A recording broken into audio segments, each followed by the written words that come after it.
Sudah meninggal. Sudah, stop. Berarti pernyataan di ayat 19 dia memastikan bahwa setelah Daud bertanya sama pegawai-pegawainya, udah mati anak? Jawaban mereka, sudah. Kalau sudah, berarti napasnya sudah nggak ada. Gak ada harapan lagi kan? Gak ada harapan lagi kan? Jadi tadi yang tidur di tanah dia, terus kemudian tidur di tanah tidak makan 7 hari 7 malam, ada gunanya? Ya. Ada. Oke, ayat 20.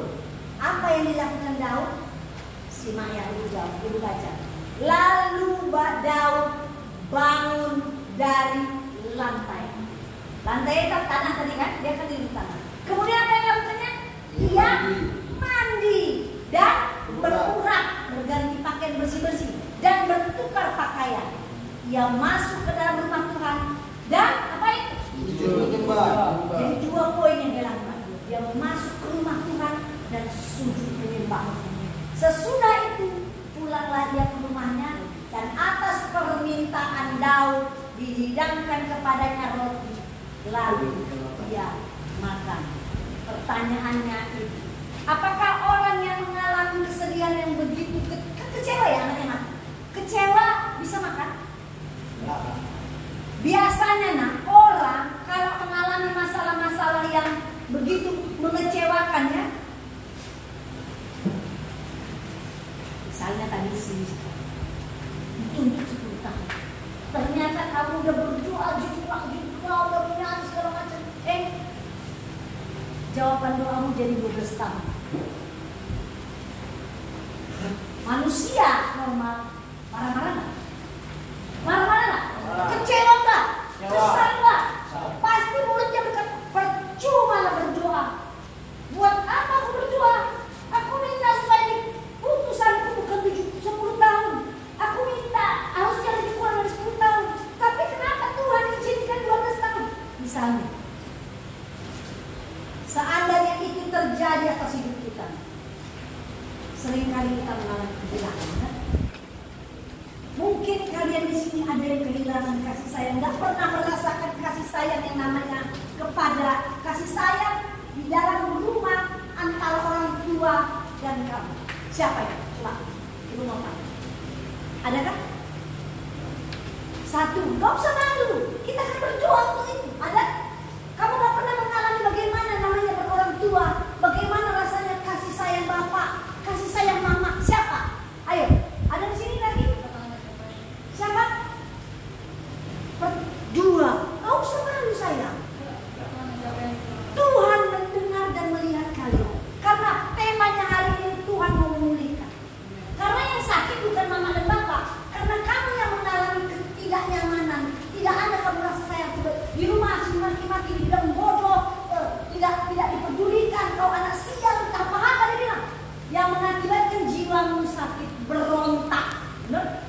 Kau merasa tak peduli, gak ada artinya, suka-suka aku mau apa kerjakan di dunia. Mau jahat, mau apa, karena orang tua juga gak peduli, aku suka-suka. Siapa yang seperti itu? Siapa? Dua aja. Oke, yang kedua pertanyaannya. Siapa yang di antara kamu mengalami kekecewaan karena pengkhianatan? Kecewa, pengkhianatan oleh kawanmu, oleh kekasihmu, oleh kakakmu, anak siapa? Atau apapun yang dicuri daripadamu. Ada? Aman-aman aja sih. Aman-aman aja. Ada yang kau merasa jiwamu pahit? Pasti dong. Sekarang ibu tanya, kenapa kamu ada di sini? Kepleset bu, kamu. Atau difitnah bu, saya ada di sini. Kenapa kamu ada di sini? Karena ada satu kemarahan sehingga kau berontak. Taruhlah ikut-ikutan kawan, oke. Namanya ikut-ikutan kawan. Nggak akan sampai kamu menghabiskan hidupmu untuk di tempat. Berarti jiwamu sedang sakit. Masih ada kemarahan di sini. Benar? Itu yang Tuhan pilih. Justru tempat ini bukan tempat buangan. Tempat ini bukan tempat buangan. Hari ini Tuhan mau buka telingamu, mau buka hatimu, bahwa Tuhan mengasihimu satu persatu. Amin. Di luar sana mendapatkan kasih sayang, tidak mendapatkan perhatian. Bahkan engkau susah mendapat makanan. Saya mau tanya, untuk makan sehari-hari selain kau di tempat ini, sebelum kau ada di tempat ini, untuk mendapat makanan setiap hari, kau susah, siapa dia? Kau harus cari jadi tukang parkir dan lain-lain, atau jual narkoba atau apa supaya kau dapat makan. Ada? Berarti semuanya aman? Dari rumah ada makanan? Pertanyaannya, apa yang membuat engkau? Apa yang membuat engkau melakukan perbuatan sehingga kau mendapatkan? Apa? Coba, apa? Kamu tahu apa? Iseng? Mungkin iseng. Kesal. Itu kan kesal. Jiwa yang marah kan? Kamu sayang? Apa yang membuat kamu sampai di sini melakukan itu? Apapun persoalan ini, tak tanya kasusnya. Apa? Kesal juga. Kesal. Kamu tak? Apa yang buat kamu di sini? Gak usah tanya, ibu gak tanya kasusnya. Kenapa kamu? Siapa namamu? Hah? Marcel. Kenapa Marcel mesti harus ada di sini? Karena apa? Hah? Dapat?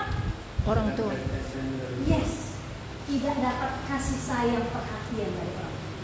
Kalian ini orang-orang muda, ya, orang-orang muda yang mencari jati diri, mencari di mana dapat sayang, di mana dapat perhatian, di mana aku dapat rasa nyaman. Benar? Kalau nyaman kamu nggak dapat, berarti kamu cari kelompokmu yang ada membuat kamu nyaman. Kalau kelompokmu yang membuat kamu nyaman salah, itu yang membuat kamu jatuh ke dalam. Oleh karena itu, pemulihan terjadi ketika di sinimu selesai, jiwamu dulu selesai. Terima. Kita belajar dari Daud. Marah nggak dia? Udah minta berdoa sama Tuhan 7 hari 7 malam, nggak makan, tidur di lantai tanah. Udah jungkir balik berdoa supaya Tuhan jangan ambil anakku. Saya kaya sama anak bumi Tuhan, kalau cinta masih Batseba, jangan ambil Tuhan, jangan. Padahal si Daud banyak anaknya, ya kan? Kan banyak anaknya dari yang lain-lain. Tapi kenapa dia terlalu sayang sama anak Batseba ini? Tuhan tahu.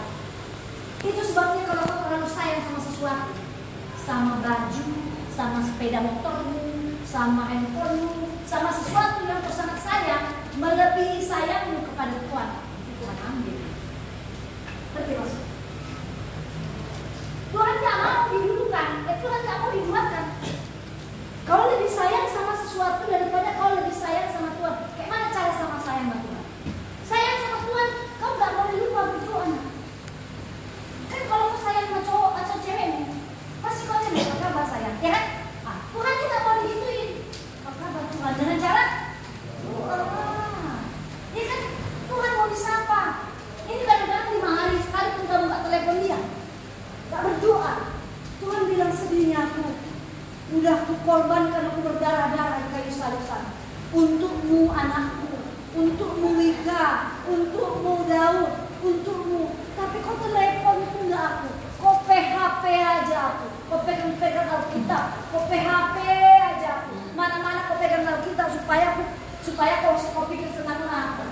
Kau pemberi harapan palsu. Ya, padahal kau gak telepon Tuhan. Gak kau tanya apa kabar Bapak. Sama Bapak di surga berdoa kau sudah Bapak. Tuhan gak begitu. Tuhan dia sebagai temanmu, sahabat cintamu. Sekalipun ada orang yang menjahati, bingung, Bapak, mana Bapak rasa si Tony? Kayaknya dia menjahat. Itulah sahabat kental kita sama Tuhan Yesus. Ada sini yang punya sahabat, yang semuanya kau ceritakan, ada? Ada. Buatlah Yesus menjadi sahabatmu. Tiba-tiba kau bilang, aku bisa lihat keluar dari situ. Pengen kali aku masuk ke dalam pekerjaan itu. Kayak mana cara? Coba cek kau bilang, Yesus, aku pengen kali masuk ke tempat kerja itu. Tapi nggak kenal aku siapa. Nama orang yang harus tunjukkan. Cepat kau telepon. Nanti maksud ibu,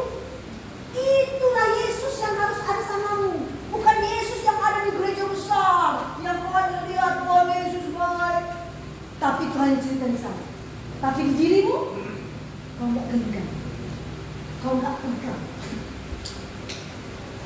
Mulai hari itu sebab kalau ada kesempatan kau terima Yesus. Yesus itu milik kita semua.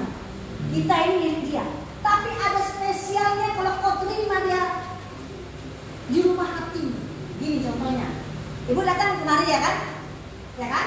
Jumpa kita kan? Kalau besok kamu udah keluar, spesial kamu undang Daud, Bu, datanglah ke rumah saya.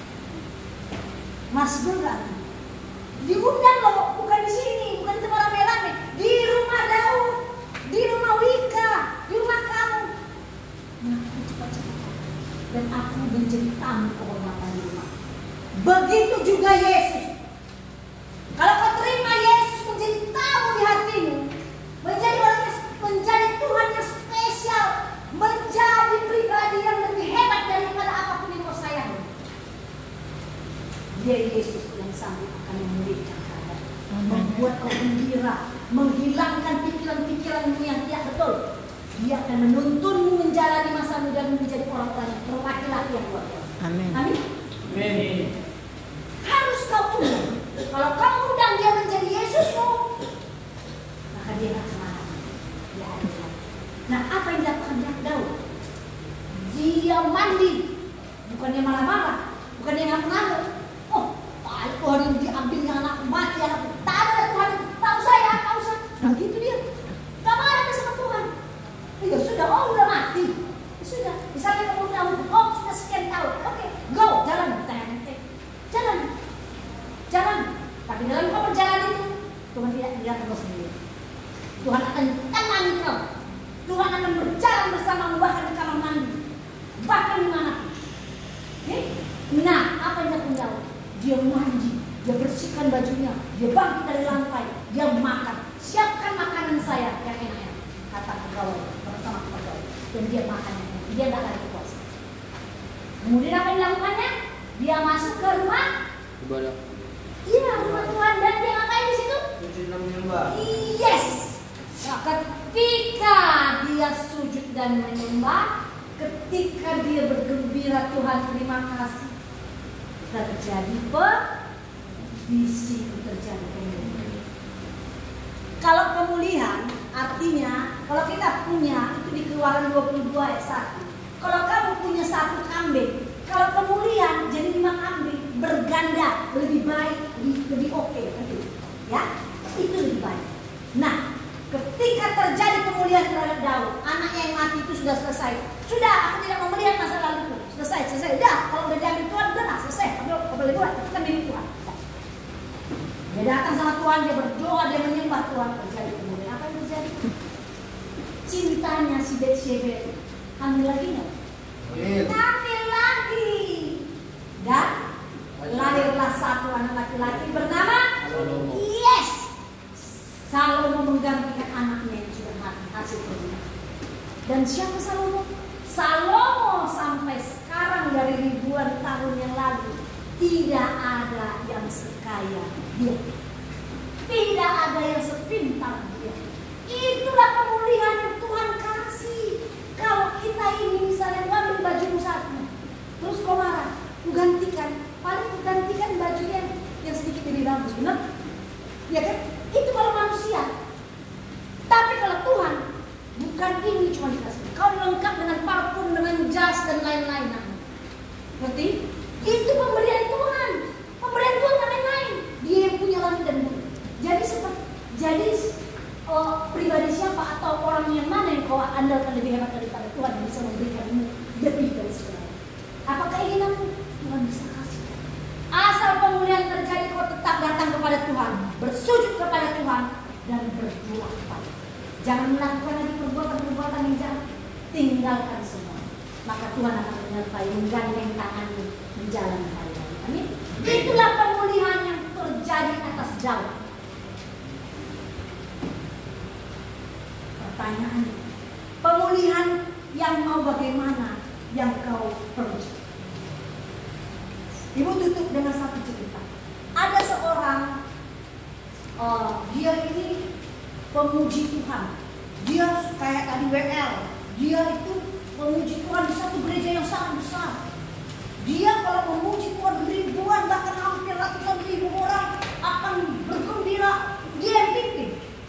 memimpin pujian. Oke? Nah, tentunya orang yang memimpin pujian berarti dekat sama Tuhan kan?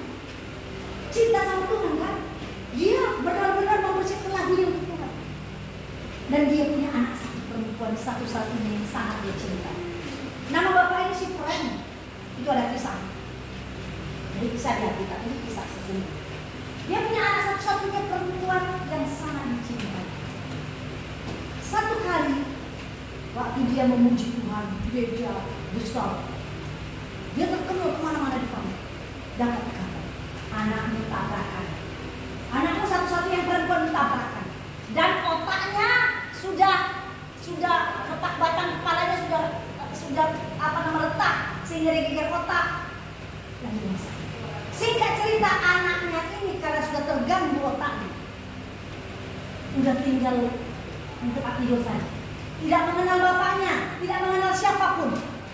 Anak satu-satunya, perempuan satu-satunya yang sangat disayang. Kemudian apa yang dilakukan bapak ini? Setiap hari dia setelah dia bekerja di rumah Tuhan menjadi pemuji, dia berdoa sama Tuhan bertahun-tahun, bukan berbulan, bertahun-tahun hingga sampai 7 tahun berlalu. Anaknya nggak bergerak, masih hidup masih, tapi namanya anaknya nggak buka mata, nggak tahu siapapun, nggak bisa dikomunikasi, nggak ngomong, nggak bisa. 7 tahun. Setelah 7 tahun, dia pun duduklah di samping anak perempuan. Sudah lelah. Di tahun kita berdoa, siapa 7 hari ini capek deh ya. Ini sudah 7 tahun duduk dari samping anak. Melihatnya anak yang tak bergeming, tidak ada perubahan sedikit pun. Dibuat Tuhan kesembuhan. Lantas dia bilang, ya sudahlah Tuhan. Itu manusia. Sudahlah Tuhan. Sudah capek aku berdoa, tapi tak sedikit pun kulihat ada perubahan terhadap itu yang sangat kusayang. Sudahlah, aku menyerah. Ternyata tak kau dengar. Sudahlah. Kemudian dia keluar dari ruangan tempat tidur anaknya, keluar dari rumah. Hatinya kosong, hatinya sakit, hatinya kecewa, hatinya marah. Percuma aku melayani selama ini.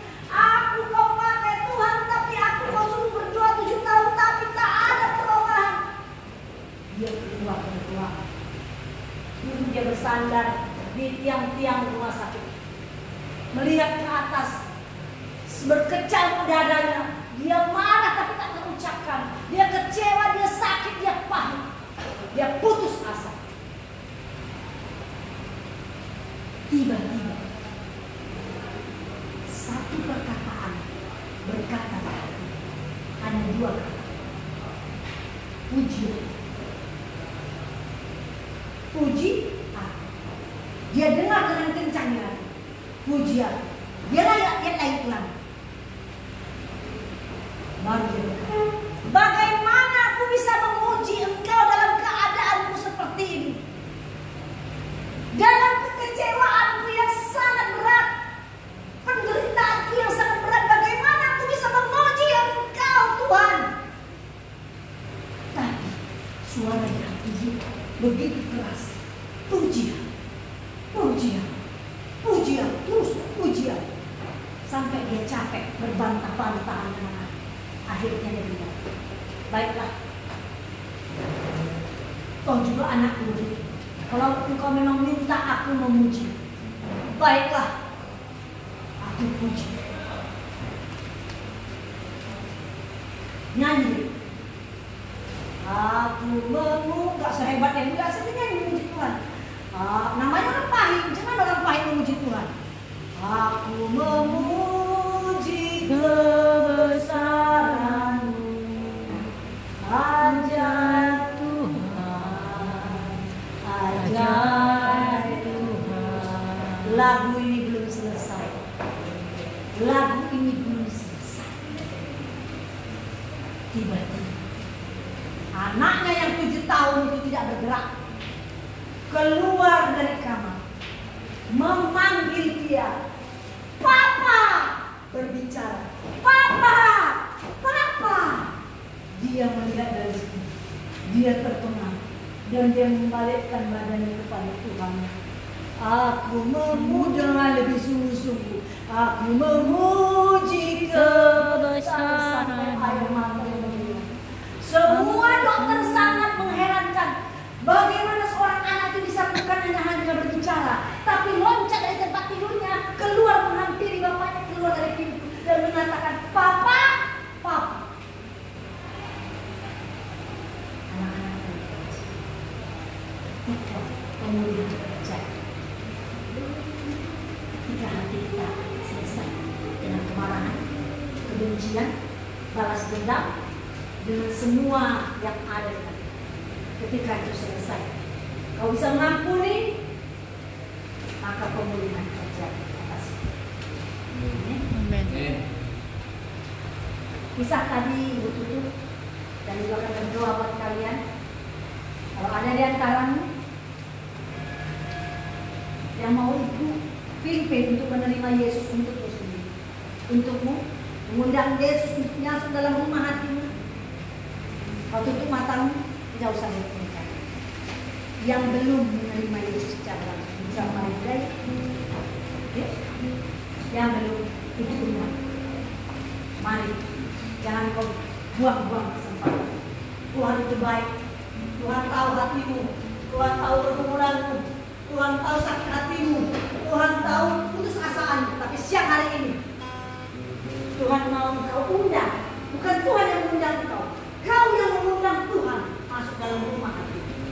Bilang kau merasa perlu mengundang Tuhan masuk dalam rumah hati. Keluar dari tempat itu. Jangan malu. Dan mari Ibu akan berdoa.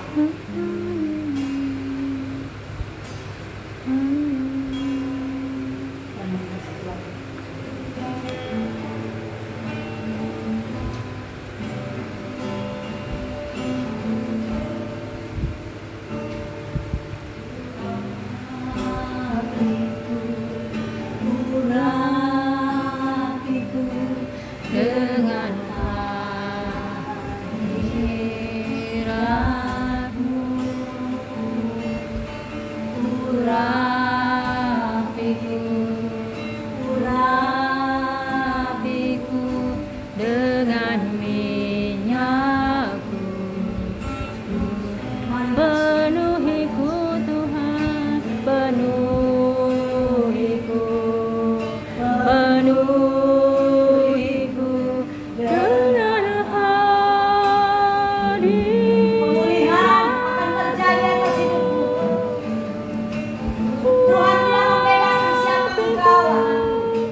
Mengambil satu keputusan.